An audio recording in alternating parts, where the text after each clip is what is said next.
Hello, everyone. Welcome to the pre-match show, American Scouser. We are back on a Thursday, and I don't know how happy we are to say that. Wednesdays are always preferred, but we'll take Thursday. We'll take Europe anyway.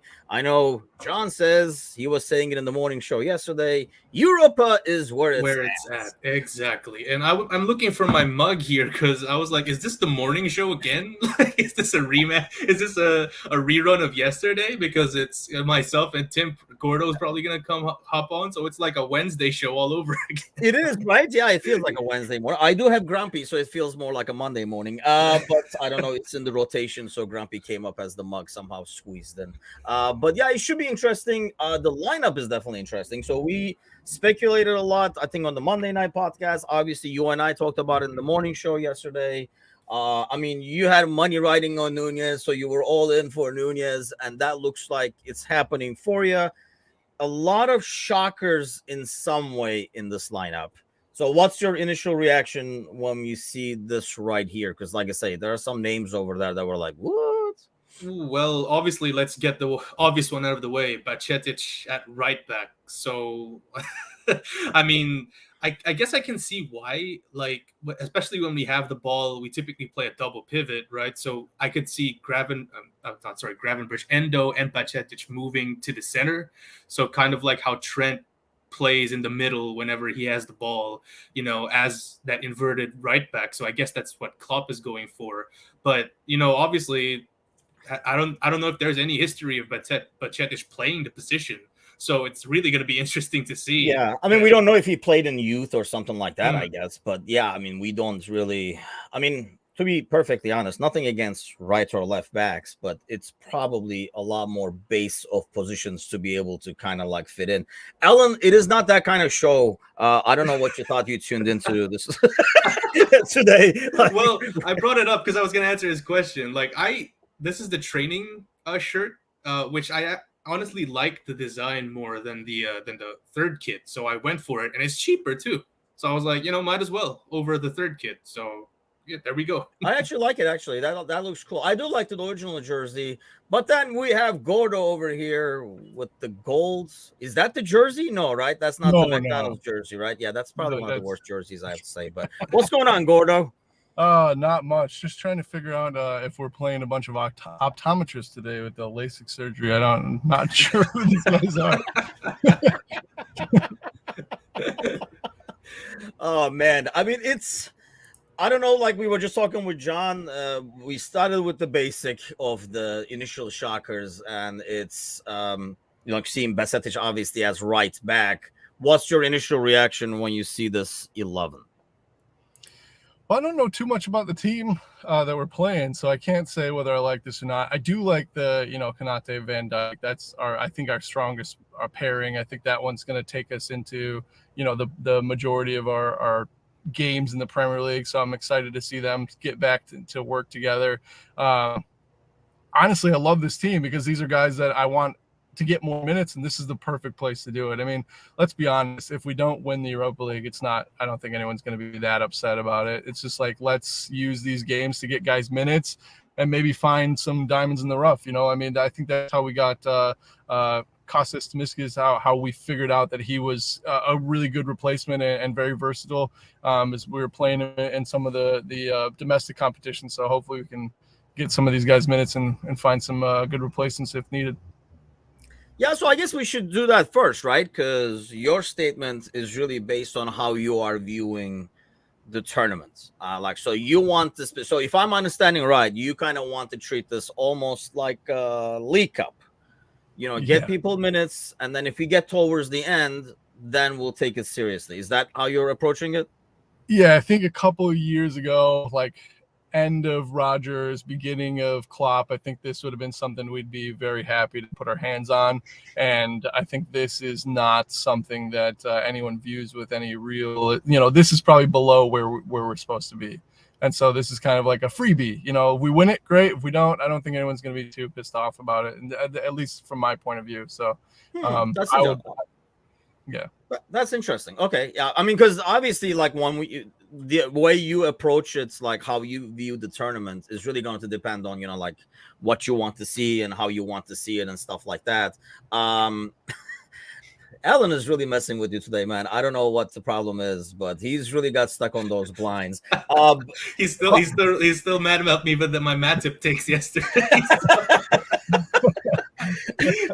So how about you, John? Like, how do you view this tournament? We had actually an article went up during the week. Actually, we had two different ones on the website, and the reaction I saw mostly online is kind of like where I'm at, where we're in it, let's go freaking win it, because it's I don't think people rhymed, but I didn't mean to rhyme, but I feel like because it's almost semi below where the level we should be at, I think we should take it seriously and go at it and like play to win this thing, but treat it like the League Cup in the sense that you spread the minutes, you get people who don't normally get minutes exposure and minutes and get them in game shape. But that should be enough, mostly with the squad we have right now, to keep going. And then once you get to the serious games like the quarter, semi, and stuff like that, play against probably better opposition, that's when you bring out the big guns and go for it. Where are you at with it, John? Yeah, I'm kind of in that camp as well. Obviously, we see this as like second to the Premier League. Like, for example, we have a big game this weekend against West Ham. We'd want the big guns starting there. And the lineup right now is pretty much, it's not exactly players that you'd expect to start this weekend, against such a big game to continue our momentum. So I'm sort of in the same camp. I really want to win it, but then, I do agree with Gordo. If we don't win it, it's not the end of the world. It's not like, for example, it's like the Champions League where we go out really early. It's an absolute disaster. Like if we go out here, it hurts, but it's tolerable, if that makes sense. It's like going out early with the FA Cup or the League Cup, provided we do qualify for the Champions League next year. That's my whole thing. Because like if by mid-season we're struggling in the league, this competition becomes more of a priority. Right now we're doing well, right? And like we're in like top four, we're third.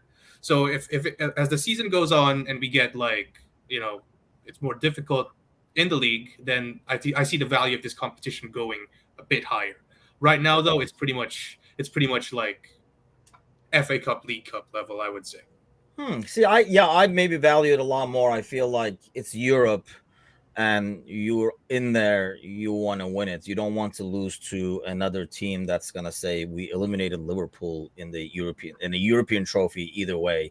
Brian says, call me crazy about being in Europa this year is perfect for our rebuild. We get to see lineups like this. I think I agree. I mean, especially when there are a lot of new names and you have some youth that you want to get more minutes. I think it's ideal, especially the group stages. But so, John, you were saying, like, and that's, I guess, my only concern with the starting 11 is, we have some names that I would expect to start against West Ham. Kind of expected Van Dijk to be out there. I'll admit I am kind of shocked to see Konate out there. I guess both needs, like, game time, being away for a while. But then Diaz and Nunez up front kind of took me by surprise, Gordo, because I kind of want them to start against West Ham. Or are they the first subs out? It's almost time, regardless of the game, 45, you come out kind of a deal. Yeah, I mean, I really think that Nunez is going to be used more as a sub this year. I mean, he's come on and made more of a difference off the bench than he has when he started, which is sort of similar to what it was last year as well. I think that he eventually earns his place when he continues to perform.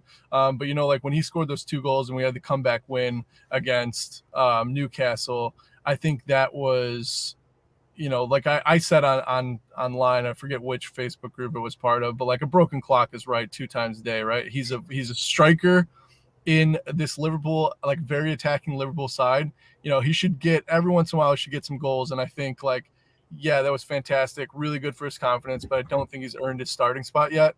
And so to see him here doesn't surprise me. I think he's still probably a bench player in the Premier League until he starts getting consistent. But this is where he's going to get those minutes to start being consistent. So I agree with it.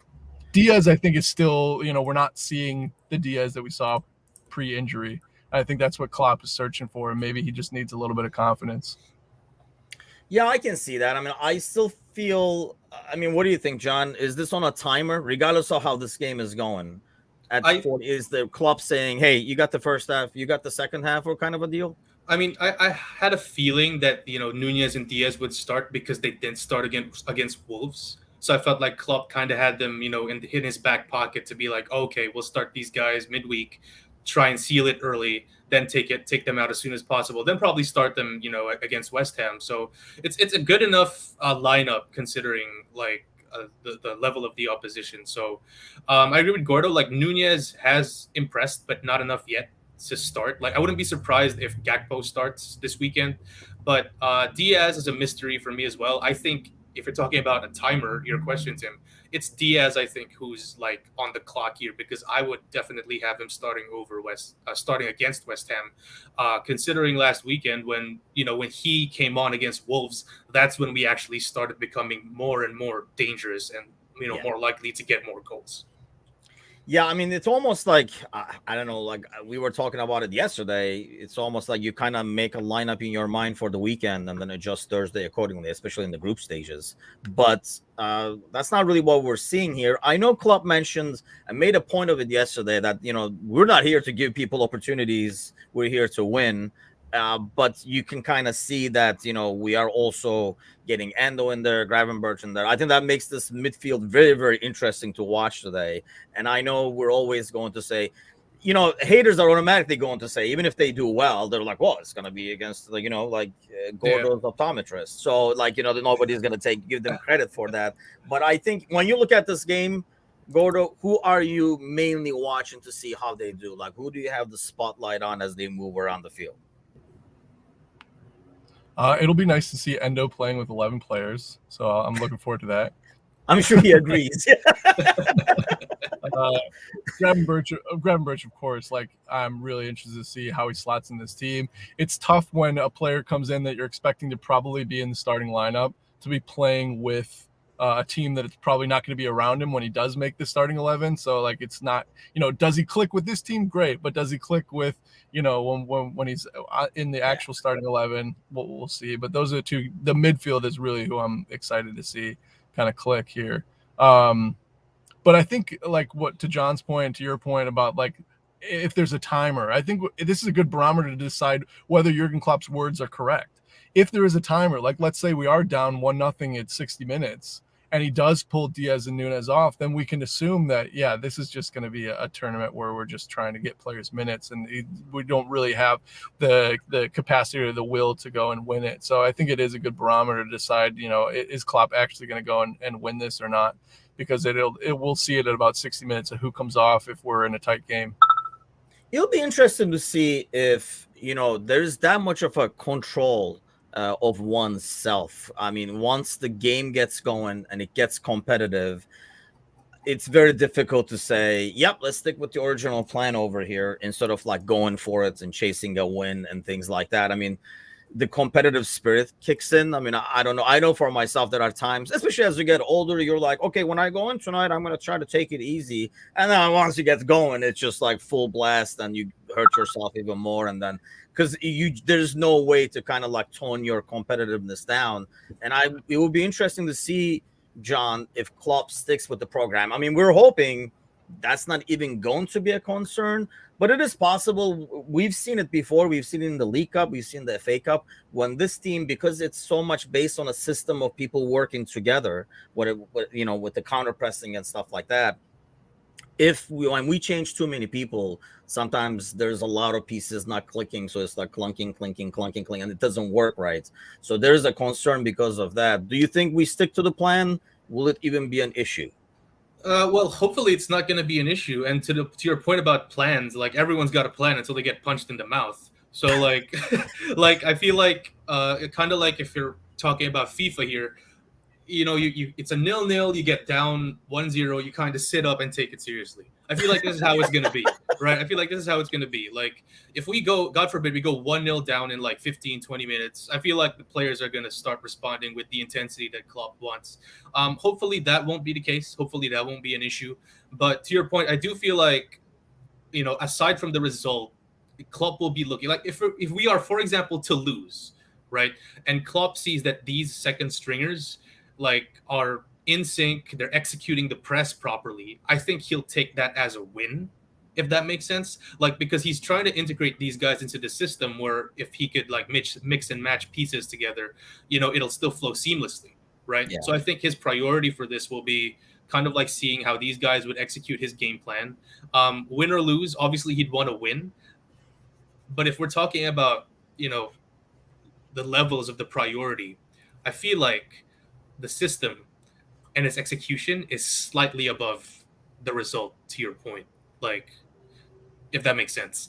Like, I didn't Yeah, know. no, I hear what you're saying. I mean, it's kind of that's the part that I was going to ask, but let's talk about this real quick. There is a week left almost. So if you're following us or watching us on YouTube right now, or if you're watching us on Facebook right now, just head on over to our YouTube page on American Scouser.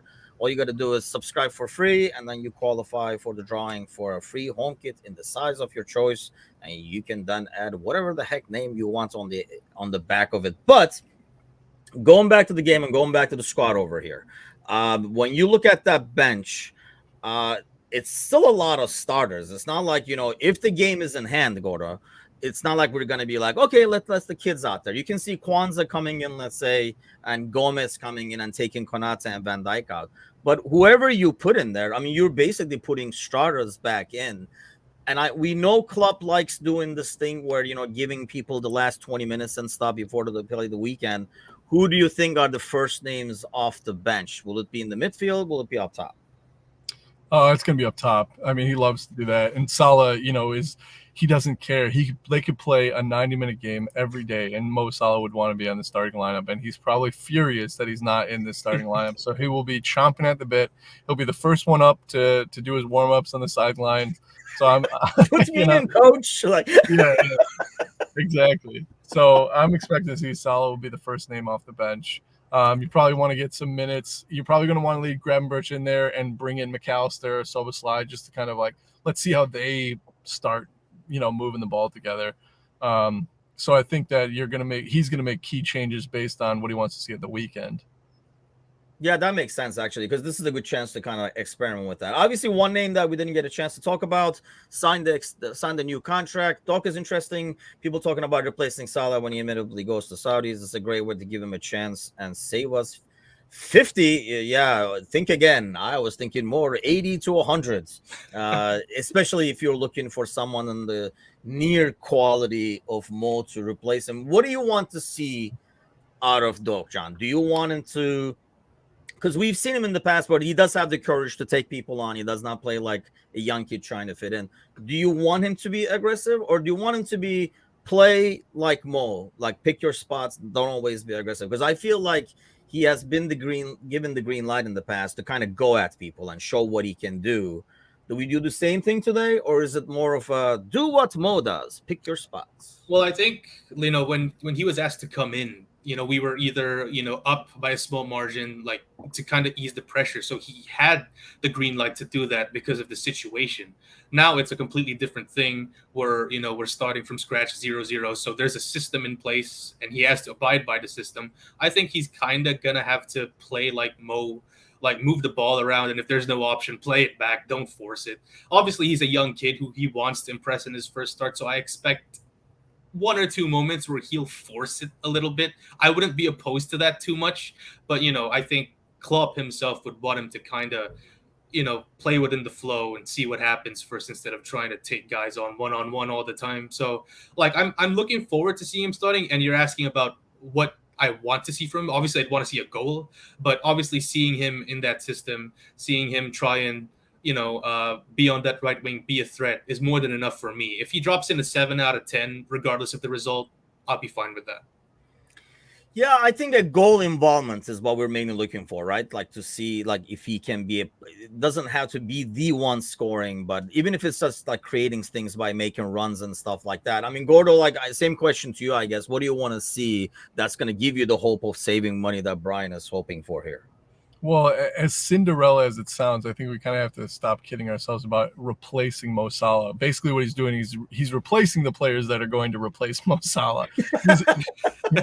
I think what we've done a good job over the last couple of years of understanding the inevitable that Mane Firmino, Salah are not going to be there forever, and I think we've done well to replace them. I mean, we've got a really solid forward lineup, and I think we've already sort of prepped for life without Salah, and we'll take him. This is a bonus year, basically. I think a lot of people think, and Doak probably is going to replace the Nunez, the Diaz, the Jota on the bench, not so much Mo. So I think he's got a little less pressure. But much to John's point, this is his interview, right? Because he comes on when we're up, and he's a kid nobody knows about. So he's got that freedom to, he can do no wrong. He screws up. Oh, he's just a kid. He comes on. It didn't cost us the game, whatever. He's got the green light and a lot of freedom. The challenge comes when you are in that starting lineup and you're responsible for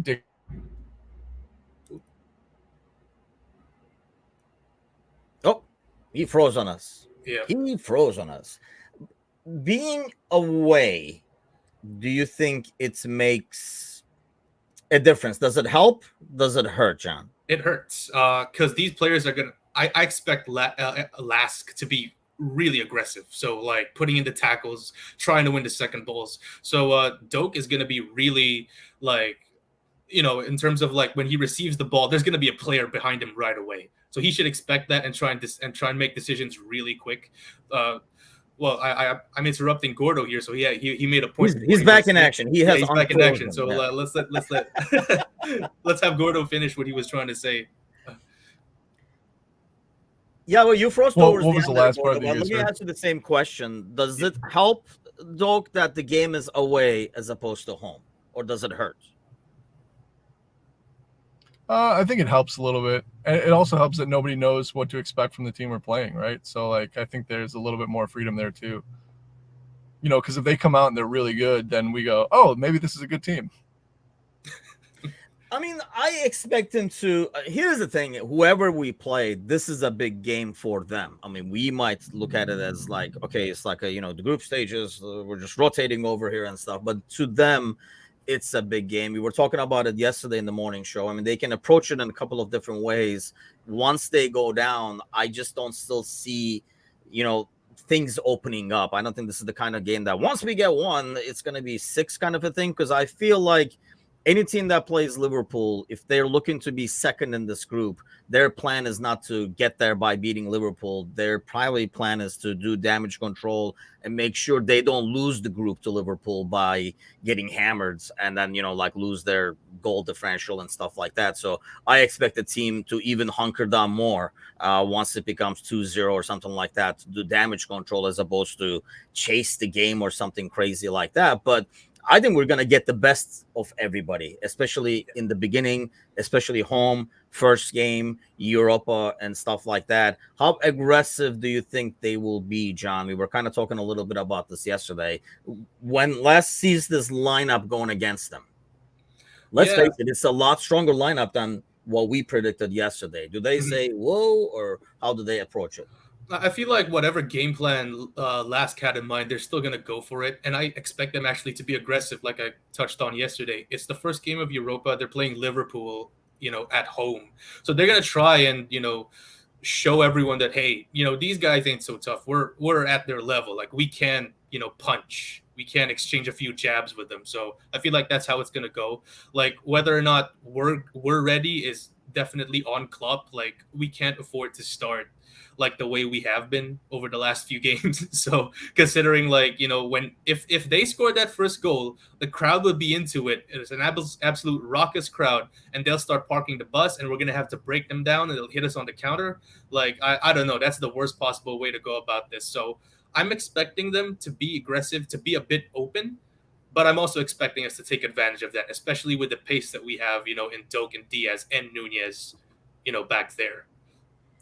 That's a good point, actually. I mean, Gordo, do you want to see this team? Do you think we come out and say, hey, no more freaking bad starts and really go aggressive? Or knowing the situation, we kind of absorb the craziness of the first 5 minutes and then control the game and take over? Yeah, I think, having that experience of being in Europe on much bigger stages than this, you're expecting this team to come out and this is Liverpool. This is what they're excited about. This is the fixture that they circled. This is the fixture that their fans are going to be nuts for. Just absorb it. Let them wear themselves out in the first 5 minutes, and then we'll switch it on. I mean, let's give credit where credit is due. The Wolves game, they made it very difficult for us in the first 45 minutes, and probably were very lucky not to be 2 goals ahead at halftime. But it was so easy to see that this was not going to be, we were not going to struggle in the second half. The Wolves could not keep that pressure up. And that's what I'm assuming here is maybe they do get a bright start and they really come at us and get a couple good chances, but I think we'll weather the storm. And then of course we've got the bench that we have. So I'm expecting to just kind of sit back and play real soft in the first 20 minutes, absorb it, let the fans quiet down a little bit, and then go after what we know we can get.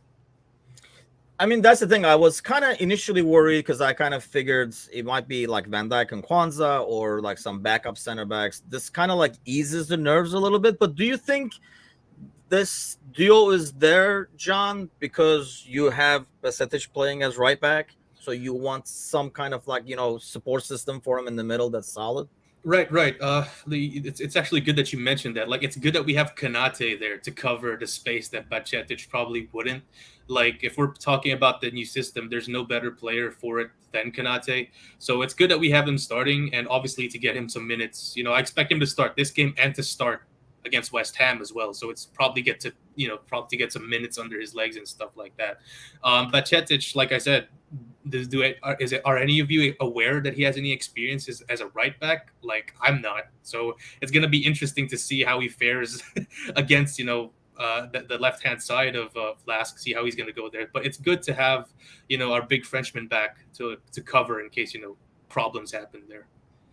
Yeah, I think that kind of helps ease the nerves. I was kind of worried more on the counter and stuff like that, and it will get these guys in game shape. And I do expect him to kind of come out in the 50th, 60th minutes as long as things go well. I almost feel like even if things do not go well, I think we put Gomez in there or some Kwanzaa in there to get them minutes as well. Don't forget, once again, if you're following us on Facebook right now, head on over to the YouTube page, subscribe, and get answered. Doesn't matter where you are in the world. Our last winner actually was in Canada that we shipped out to the last time we did this giveaway. So prediction time as we head out, so you can situate yourself, do one last pit stop if you have to, whether it's in the kitchen or the bathroom or where the hell you guys gonna do your pit stop. But Gordo, let's start with you. Give me a prediction as we head in now that we see a lineup.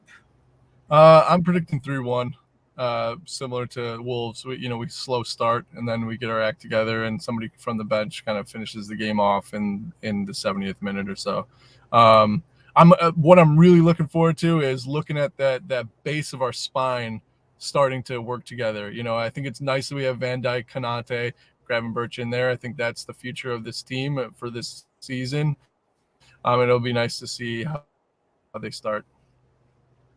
How about you, John? I know we did predictions yesterday, but now you see a lineup. Yeah, now I see a lineup. I'd probably go with 3. Still, I'll stick with my prediction yesterday, 3-0, and Nunez scores. Yeah, because John over here wants to make money, Gordo. He's got some money riding on this whole thing. So he's just not a big Nunez fan like Ananas or anything like that. There's some financial gain associated with it. But I'm going to go with 4-1. I think what I like is, first of all, there's a lot of firepower up there. Yeah. And people who want to kind of, for Diaz, maybe get out of their funk a bit more. I mean, obviously, he started the season actually pretty hot and scoring wise and stuff like that. So, but Nunez obviously wants to score all the time. And I kind of like that there are people in midfield who are trying to earn their spots and really show themselves. I honestly would be more worried about a lackluster start if we started with, McAllister, Szoboszlai and stuff like that, feeling almost like overconfidence. I think you have some players out there trying to prove themselves. So I'm hoping that translates into a focus from the get-go as opposed to the Wolves game that, we were talking about earlier. So I'll go with the 4-1 and we'll head on over and start watching this game and hope for an easy win where we can kind of lean back. Most importantly, no injuries going into the Premier League this weekend. Post match will be tonight instead of immediately after the game. The gang is on tonight. The Thursday night crew is back, followed by the fantasy nerds Gali and Mateusz to give you tips for the weekends. And Cancelo is not one of them. I hear. I'm pushing this agenda. Must start Cancelo every game, but. Oh, Tim, let me ask you before we go: is there like a prize if we win the Contributors League? I think no. No, darn. Okay. If there was, I would not be starting Cancel all the time. But no, I mean, I think it's more bragging rights we're going with because I can't even log in, so I couldn't even know who's bragging, who's Right. not. But I think I we're going don't know with why bragging I'm rights. feeling this false sense of confidence because my ranking kind of increased from bottom tier. I'm up to mid table, so I'm feeling good about myself. Is why I asked. I spent my fantasy seasons rooting for Kelly to beat up on like Galley and stuff like that. So that's why I basically put my team out there and then just sit on the sidelines and root for Kelly to beat up on everybody. That's where I'm at with it. But hey, thanks a lot for all those joining. Have fun watching the game and join the crew tonight as they recap. And as always, if you have not done so already, head on over to the YouTube page and subscribe. See you guys later tonight. Take care. See you guys.